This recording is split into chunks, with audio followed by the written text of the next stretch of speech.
കേരളത്തിൽ നിക്ഷേപത്തിന് അനുകൂലമായ സാഹചര്യം ഏത് കാലഘട്ടത്തിലും ഉണ്ടായിരുന്നു. ഇപ്പോഴത്തെ സാഹചര്യത്തിൽ കൂടുതൽ വരുന്നു എന്നുള്ളതാണ്. കാരണം ഇപ്പോൾ കേരളത്തിലിപ്പോൾ ഇടതുപക്ഷ ജനാധിപത്യ മുന്നണി ഗവൺമെന്റാണ് ഭരിക്കുന്നത്. ഞാൻ പറഞ്ഞത് ഒന്നാമത്തെ മന്ത്രിസഭ, കമ്മ്യൂണിസ്റ്റ് മന്ത്രിസഭ EMSന്റെ കാലത്താണ് മാവൂർ ഗാളിയോർ റയൻസും അതുപോലെ മറ്റു പല സ്ഥാപനങ്ങളും വന്നത്. അന്ന് മുതലേ കൂടുതൽ തൊഴിലവസരങ്ങൾ ഉണ്ടാക്കാൻ വേണ്ടി കൂടുതൽ നിക്ഷേപം വരണമെന്ന അഭിപ്രായമാണുള്ളത്. ഇപ്പോൾ കേരളത്തിലെ പലതരത്തിലുള്ള പുതിയ അനുകൂല സാഹചര്യങ്ങളുണ്ട്. ഒന്ന്, നോളജ് എക്കണോമി എന്ന് പറയുന്നത് ഇത്രയും വർദ്ധിച്ച തരത്തിൽ വികസിച്ച ഒരു കാലം ഉണ്ടായിട്ടില്ല. എന്ന് പറഞ്ഞാൽ ഫിസിക്കൽ ഇൻഫ്രാസ്ട്രക്ചർ അല്ലെങ്കിൽ വലിയ നിർമ്മാണത്തിന്റെ രീതിയിലുള്ളതിനേക്കാളും കൂടുതൽ ടെക്നോളജിയുടെ വലിയ ഡെവലപ്മെന്റ് ഉള്ളതിന് ഏറ്റവും അനുകൂലമാണ് കേരളം. നല്ലതുപോലെ പരിശീലനം സിദ്ധിച്ച ചെറുപ്പക്കാരാണ്. അവരെ കുറച്ചുകൂടി പരിശീലിപ്പിക്കേണ്ട ആവശ്യമുണ്ട്. നല്ലതുപോലെ ആളുകളുണ്ട്. ലോകമെല്ലാം പോയി തൊഴിലെടുക്കുന്ന അനുഭവമുണ്ട്. ഏറ്റവും നല്ല കാലാവസ്ഥയാണുള്ളത്.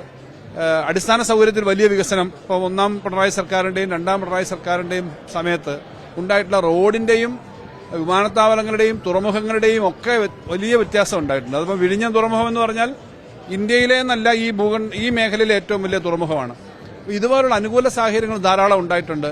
ഏറ്റവും പ്രധാനം, ലോകത്ത് പല സ്ഥലത്തും കലാപങ്ങളും യുദ്ധവും അങ്ങോട്ടും ഇങ്ങോട്ടും വലിയ പ്രശ്നങ്ങളും ഒക്കെ നടക്കുന്ന, ഞാൻ പറഞ്ഞ വർഗീയതയുടെയും വംശീയതയുടെയും ഒക്കെ പ്രശ്നങ്ങൾ ലോകത്ത് പലയിടത്തും ഉള്ളപ്പോൾ കേരളത്തിൽ നമുക്ക് അഭിമാനത്തോടുകൂടി പറയാം, നമ്മൾ അക്കാര്യത്തിൽ ലോകത്തിന് മാതൃകയായി ഏറ്റവും നല്ലൊരു അന്തരീക്ഷമുണ്ട് കേരളത്തിൽ.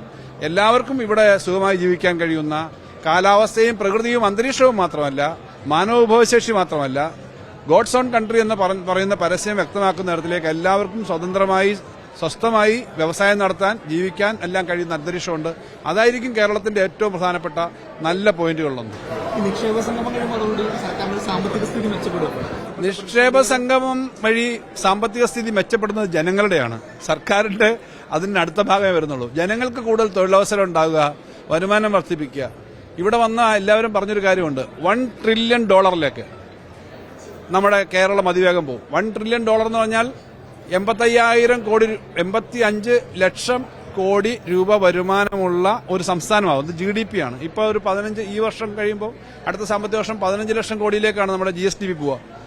നമ്മുടെ ബഡ്ജറ്റ്, സംസ്ഥാന ബഡ്ജറ്റ് ചരിത്രത്തിൽ ആദ്യമായി ഇപ്രാവശ്യം 2 ട്രില്യൺ രൂപയാണ്. 2 ലക്ഷം കോടി ബഡ്ജറ്റിലേക്ക് നമ്മളിപ്പോൾ എത്തിയിട്ടുണ്ട്. നമ്മുടെ സാമ്പത്തികമായ വലിയ തോതിൽ നമ്മളെ ശ്വാസം മുട്ടിക്കുന്ന ഘട്ടത്തിലാണിതെന്ന് നിങ്ങൾക്കറിയാം. എന്നിട്ടും നമ്മൾ മുന്നോട്ട് പോവുകയാണ്.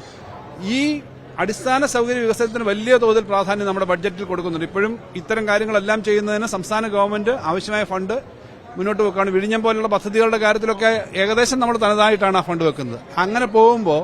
അങ്ങനെ മുന്നോട്ട് പോകുമ്പോൾ ഇതിൽ നിന്നുണ്ടാവുന്ന വരുമാനം, ജനങ്ങൾക്ക് കൂടുതൽ തൊഴിലവസരങ്ങൾ ഉണ്ടാവും, നാട്ടിൽ പുരോഗതി ഉണ്ടാവും. സ്വാഭാവികമായും അത് സംസ്ഥാന സർക്കാരിന്റെ വരുമാനത്തെയും സഹായിക്കും. ആ വരുമാനം കൂടുതൽ ഉണ്ടാവും എന്നുള്ള കാര്യമാണ്. അപ്പോൾ ഏറ്റവും അടിസ്ഥാനപരമായ കാര്യം, നാട്ടിൽ കൂടുതൽ തൊഴിലും വരുമാനവും, കാർഷിക മേഖലയിലും വ്യവസായ മേഖലയിൽ ഉണ്ടാകുന്ന പുരോഗതി, അതൊരു ജനങ്ങൾക്കുണ്ടാവുന്ന പുരോഗതി, എല്ലാ മേഖലയ്ക്കും ആ പുരോഗതി ഉണ്ടാവും. നിങ്ങൾ ഉൾപ്പെടെ പ്രവർത്തിക്കുന്ന എല്ലാ മേഖലയിലും ആ പുരോഗതി ഉണ്ടാവും. അത് ഗവൺമെന്റിനെ സഹായിക്കും എന്നുള്ളതാണ് ഏറ്റവും പ്രധാനപ്പെട്ട കാര്യം. സ്വന്തം മണ്ഡലത്തിലേക്ക് നിക്ഷേപ പ്രപ്പോസൽ വന്നിട്ടുണ്ടോ? ഇവിടെ നിക്ഷേപം എല്ലാ സ്ഥലത്തുനിന്നും വരുമെന്നല്ലാതെ, കൊട്ടാരക്കരയിൽ ഒരു കാര്യം ഞാൻ സന്തോഷത്തോടെ പറയാം. കൊട്ടാരക്കരയിൽ നിന്നുള്ള വ്യവസായികളുടെ 2-3 യൂണിറ്റുകൾ ഇവിടെ കണ്ടു. എനിക്ക് വളരെ സന്തോഷം തോന്നി. ഒന്ന്, മെഡിക്കൽ രംഗത്ത് ഈ മെഡിക്കലുമായി ബന്ധപ്പെട്ട കുറെ കാര്യങ്ങൾ, പ്രത്യേകിച്ച് ഓപ്പറേഷൻ തിയേറ്ററിലേക്കുള്ള കാര്യങ്ങളും മറ്റുമൊക്കെ കൊടുക്കുന്ന ഒരു യൂണിറ്റ് ഇവിടെ, ക്ലിയോമെഡ് എന്ന് പറഞ്ഞൊരു സ്ഥാപനം ഇവിടെ ഉണ്ട്. മറ്റൊന്ന് ഒരു മാക്സ് ഓട്ടോമേഷൻ. ഇത് ഞാൻ പറഞ്ഞ കൊട്ടാരക്കര ചോദിച്ചോണ്ടാണ്, ഇത് നേരത്തെ ഉള്ളതാണ്.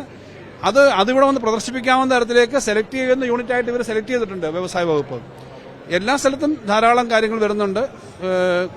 കൊട്ടാരക്കര പോലുള്ള സ്ഥലങ്ങളിലും സെക്കൻഡ് ടയർ സിറ്റീസിൽ, തിരുവനന്തപുരവും എറണാകുളവും കോഴിക്കോടും മാത്രമല്ല 2 ടയർ സിറ്റീസിലും ജില്ലാ കേന്ദ്രങ്ങളിലല്ലാതെ വ്യവസായങ്ങൾ വരുന്നുണ്ട്. ബഡ്ജറ്റിൽ തന്നെ പറഞ്ഞിരുന്നു, നമ്മുടെ നാട്ടിലെ ചില ഉൾപ്രദേശങ്ങളിൽ ചെറുപ്പക്കാർ തുടങ്ങിയ 10, 200, 500 പേരൊക്കെ പങ്കെടുക്കുന്ന സ്ഥാപനങ്ങളെപ്പറ്റി. കൊട്ടാരക്കരയിൽ തന്നെ സോഹോ എന്ന് പറയുന്നൊരു വലിയ കോർപ്പറേഷൻ അവരുടെ യൂണിറ്റ് അവിടെ ഒന്ന് തുടങ്ങാൻ തയ്യാറായി എന്ന് പറഞ്ഞാൽ കേരളത്തിന്റെ എല്ലാ മേഖലയിലുള്ള പുരോഗതിയാണ്. അതുകൊണ്ട് എല്ലാ സ്ഥലത്തും വലിയ പുരോഗതി വരുന്നുണ്ട്. ചെറുപ്പക്കാർ ധാരാളമായി പുതിയ തരത്തിൽ കാര്യങ്ങൾ ഏറ്റെടുക്കാൻ വരുന്നുണ്ട്. ഈ ബഡ്ജറ്റിൽ നമ്മൾ പറഞ്ഞൊരു കാര്യം കൂടിയുണ്ട്, ന്യൂ ഇന്നിംഗ്സ്. വളരെ സർവീസുള്ള ആളുകൾ, റിട്ടയർമെന്റോ അല്ലെങ്കിൽ വോളണ്ടറി റിട്ടയർമെന്റോ എടുക്കുന്ന ആളുകൾക്ക് അവരുടെ പരിചയം വെച്ച് തന്നെ വ്യവസായവും വാണിജ്യവും ഒക്കെ ചെയ്യാൻ പറ്റുന്ന ഒരു പ്രത്യേക പദ്ധതി കൂടി ഗവൺമെന്റ് ആവിഷ്കരിച്ചിട്ടുണ്ട്. ഇതൊക്കെ വലിയ പുരോഗതി ഉണ്ടാക്കും. വളരെ പോസിറ്റീവായിട്ടുള്ള അപ്രോച്ചാണ് ഇന്നലെ വ്യവസായ മന്ത്രി പീയൂഷ് ഗോയൽ നടത്തിയത്. കേരളത്തിലെ യാത്രാ സമയം കുറയ്ക്കുന്നത് ഉൾപ്പെടെയാണ്. അപ്പോൾ അതൊരു കേന്ദ്ര സർക്കാരിന്റെ ഭാഗത്ത് കുറച്ചുകൂടി അനുകൂല സമീപനം ഉണ്ടാകുന്ന പ്രതീക്ഷിക്കുന്നത്. കുറച്ചുകൂടി അനുകൂല സമീപനം ഉണ്ടാവേണ്ട സ്ഥിതിയാണ് ഇന്ത്യയിൽ. ഇപ്പൊ തന്നെ മൈസൂർ, ബാംഗ്ലൂർ, ചെന്നൈ അതിവേഗ റെയിൽപാത ഉടൻ തന്നെ ആരംഭിക്കും എന്ന് പറഞ്ഞാൽ 1.5 മണിക്കൂറോ 2 മണിക്കൂറോ കൊണ്ട് മൈസൂരിൽ നിന്ന് ബാംഗ്ലൂർ വഴി ചെന്നൈക്ക് എത്താൻ പറ്റും. യാത്രാ സൗകര്യം വളരെ പ്രധാനമാണ്. കേരളത്തിൽ വന്ദേ ഭാരതിലാണല്ലോ നിങ്ങളൊക്കെ ഇപ്പോൾ പോകുന്നത്. പൊതുവെ ഇവിടുന്ന് അങ്ങ് തിരുവനന്തപുരത്ത് നിന്ന് കാസർഗോഡോ കണ്ണൂർ പോകണമെങ്കിൽ വന്ദേ ഭാരത് ഒന്നാമത് പ്രിഫർ ചെയ്യും.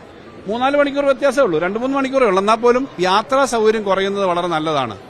അപ്പോൾ മനുഷ്യന് അഫോർഡ് ചെയ്യാൻ പറ്റുന്ന തരത്തിലേക്കുള്ള സൗകര്യം വരണമെങ്കിൽ കേന്ദ്രവും സംസ്ഥാനവും ചേർന്ന് ഈ കാര്യം ചെയ്യണം. അതിന് ഒരു പോസിറ്റീവായ സമീപനമാണ് ഇന്നലെ കേന്ദ്രമന്ത്രി പറഞ്ഞത്. കാരണം ഇന്ത്യയിലെ പല സംസ്ഥാനങ്ങളെയും ബന്ധിപ്പിക്കുന്ന തരത്തിലേക്കുള്ള അതിവേഗ ട്രെയിനുകൾ ആവശ്യമാണെന്നുള്ള തിരിച്ചറിവിലേക്ക് രാഷ്ട്രീയത്തിന് അതീതമായി അത്തരം കാര്യങ്ങൾ തുറന്നു പറയാൻ പ്രതിപക്ഷവും ഭരണപക്ഷവും എല്ലാം തയ്യാറാവണം. അത് നമുക്കും നമ്മുടെ ഭാവി തലമുറയ്ക്കും ബെനിഫിറ്റ് ചെയ്യുന്ന കാര്യമാണ്. നമുക്ക് വേണ്ടി മാത്രമല്ല നമ്മൾ ഈ പ്രവർത്തിക്കുന്നത്. നമ്മുടെ പൂർവികർ പ്രവർത്തിച്ചുകൊണ്ടാണ് നമ്മളിപ്പോൾ എറണാകുളത്ത് നിന്നിട്ട് ഇത്തരം കാര്യങ്ങൾ പറയുന്നത്. ഈ സൗകര്യങ്ങളെ പറ്റി നമ്മളിപ്പോൾ ചെയ്തുകൊണ്ടിരിക്കുന്ന കാര്യങ്ങൾ 10, 50, 100 വർഷം കഴിഞ്ഞുള്ള കേരളത്തെ പറ്റി കൂടി കാഴ്ചപ്പാട് കണ്ടുകൊണ്ടാണ്. അതിനനുസരിച്ച് കാര്യങ്ങൾ ചെയ്യുക എന്നുള്ളത് ഗവൺമെന്റുകളുടെ, ചുമതല വഹിക്കുന്ന ബ്യൂറോക്രാറ്റുകളുടെ, പത്രപ്രവർത്തകരുടെ ഉൾപ്പെടെ കടമയാണ്.